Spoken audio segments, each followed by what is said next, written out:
Ukraine said on Monday its troops were still fighting against the attempted encirclement of Bakhmut, while Washington said that even if the eastern city should fall to Russia's offensive, it would not necessarily give Moscow momentum in the war. President Volodymyr Zelenskyy's office said he discussed the Bakhmut operation with the chief of the General Staff and commander of ground forces, who both spoke in favor of further strengthening positions in Bakhmut to continue the defensive operation. Russia is trying to surround Bakhmut to secure what would be its first major gain in more than half a year, at the culmination of a winter offensive that has brought the bloodiest fighting of the war. After Russian gains in recent weeks, Ukrainian troops have been reinforcing positions west of Bakhmut in apparent preparation for a possible retreat. However, the reports from commanders on Monday suggested they had not yet decided to pull out. The intense battle has depleted both sides' artillery reserves, with thousands of shells fired daily along the eastern and southern fronts. Kyiv's European allies are working on a deal to procure more ammunition for the fight. In the latest sign of a feud between Russia's military and the Wagner private army leading its Bakhmut assault, Wagner's boss demanded more ammunition and said his aid had been barred from the military's operational headquarters. Speaking to reporters in the Middle East, U.S. Defense Secretary Lloyd Austin said he would not predict when or if Ukrainian troops might leave the city, but that its fall won't necessarily mean that the Russians have changed the tide of this fight. "I think it is more of a symbolic value than it is strategic and operational value," Austin said.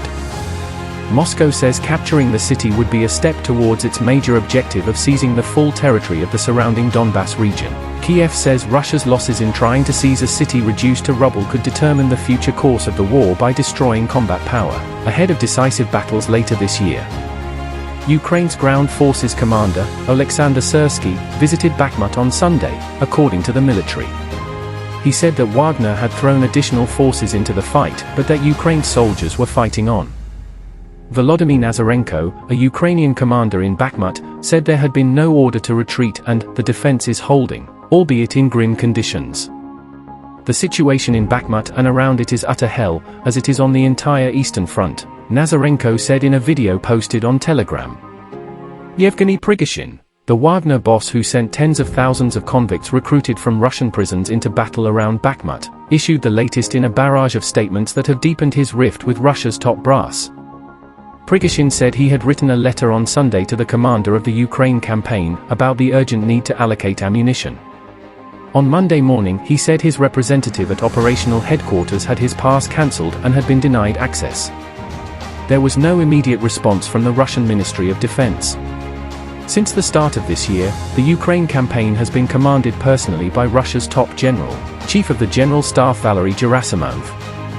Prigozhin claimed last week that his men had practically surrounded Bakhmut.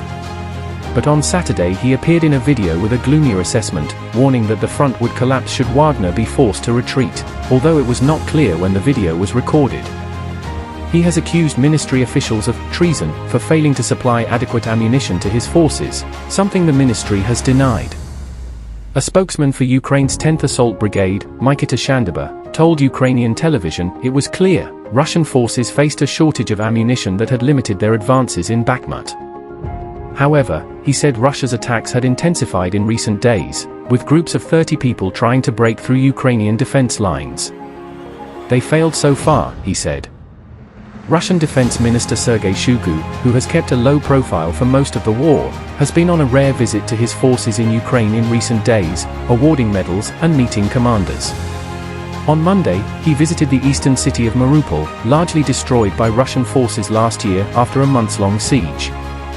After losing ground throughout the second half of 2022, Russia launched a winter offensive of intense trench warfare, making use of hundreds of thousands of reservists called up late last year. Apart from Bakhmut, Russia's offensive has produced no notable gains, failing to seize ground in Luhansk province further north and taking heavy losses in particular around Vuhledar to the south. Kyiv, for its part, has focused mainly on defense for the last 3 months, trying to inflict high casualties while preparing for a counteroffensive when new weapons arrive and the muddy ground dries out. The Institute for War Studies think tank said it was still not clear whether Ukraine would pull out of Bakhmut, or stay on to continue wearing down the Russian force. Either way, Moscow's offensive appeared to be reaching its high water mark. The likely imminent culmination of the Russian offensive around Bakhmut before or after its fall the already culminated Russian offensive around Volodymyr, and the stalling Russian offensive in Luhansk Oblast are likely setting robust conditions for a future Ukrainian counteroffensive, its researchers wrote.